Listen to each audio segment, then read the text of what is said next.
Sans sortir la clé intelligente de votre poche ou de votre sac à main, vous pouvez verrouiller ou déverrouiller les portières, ouvrir le coffre et démarrer le moteur. Les portières du conducteur et du passager sont équipées d'un capteur monotouche qui facilite le déverrouillage du véhicule. Pour déverrouiller la portière du conducteur ou du passager, assurez-vous d'avoir la clé intelligente sur vous, puis tirez sur la poignée pour ouvrir la portière. L'autre portière restera verrouillée. Pour la déverrouiller, appuyez sur le bouton de demande des portières du conducteur et du passager dans la minute qui suit l'activation du capteur de déverrouillage de portière monotouche. Le capteur de déverrouillage de portière monotouche ne fonctionne pas pendant les 2 secondes qui suivent le verrouillage des portières. Si cela se produit, relâchez la poignée et tirez-la de nouveau pour déverrouiller la portière. Pour verrouiller le véhicule, appuyez une fois sur n'importe quel bouton de demande de poignée de portière lorsque toutes les portières sont fermées.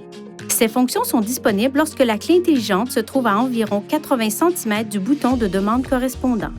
Pour activer ou désactiver la fonction du capteur de déverrouillage de portière monotouche, appuyez sur le bouton Menu du panneau de commande. Touchez Réglages. Touchez Confort et commodité. Puis touchez Capteur tactile de portière. Le capteur de déverrouillage de portière monotouche est activé lorsque le témoin lumineux de l'écran est allumé. Lorsque cette fonction est désactivée, il faut appuyer sur le bouton de demande de poignée de portière tout en ayant la clé intelligente sur vous pour déverrouiller la portière du conducteur. Appuyez de nouveau sur le bouton de demande de poignée de portière dans la minute qui suit afin de déverrouiller toutes les portières et le coffre. La clé intelligente possède des fonctions de télédéverrouillage qui peuvent fonctionner dans un rayon d'environ 10 mètres du véhicule. Appuyez une fois sur ce bouton pour déverrouiller la portière du conducteur. Appuyez rapidement une deuxième fois sur ce bouton pour déverrouiller les autres portières. Une fois les portes déverrouillées, maintenez le bouton de déverrouillage enfoncé pendant plus de 3 secondes pour ouvrir les vitres automatiques, le cas échéant. Appuyez sur ce bouton pour verrouiller votre véhicule. Les feux de détresse clignoteront et le klaxon retentira pour vous aviser que les portières ont été verrouillées. Si vous quittez le véhicule et que vous fermez la porte sans la clé intelligente, toutes les portières se déverrouilleront et un carillon d'alarme retentira. En appuyant sur les boutons de verrouillage et de déverrouillage pendant plus de 2 secondes, vous désactiverez la fonction de klaxonnement. Les feux de détresse clignoteront 3 fois pour vous indiquer que la fonction a été désactivée. Pour la réactiver, appuyez de nouveau sur les 2 boutons et maintenez-les enfoncés pendant plus de 2 secondes. Les témoins des feux de détresse clignoteront 1 fois et le klaxon retentira 1 fois.